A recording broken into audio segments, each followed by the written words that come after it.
Ito yung kalye, ite. O, yan yung gagawin kalye. O, ito yung bahay mo. Tapos, ayun si Raul nakatayo. Ayun yung property line mo. Ngayon, susunod, yun na yung street. Isang lote lang siguro yan, di. Isang lote lang. Ayun o, yung may bandera. Kung natatanaw mo yung mga bandera. Umuulan eh, kaya hindi ako masyado makaano. Ayun, yun yung gagawing kalye. Paligo yan eh. Kaya magkakaroon pa siya ng parang baka. Oo, lalaki lalo yung loto mo. Sa tingin. Oo, sa tingin. Kaya mamaya ay mag-uusap. Bukas siguro mag-uusap tayo tungkol sa finishing ng side ng bakod mo. Kung kailangan natin i-brick or ordinary lang. Siyempre, kailangan natin lagyan pa rin ng grill. Diba? Alin? Yung side.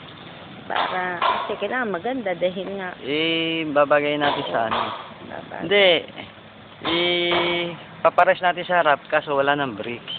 Okay. May grills na lang pero finish lang yung ano finish. Oo. Siguro.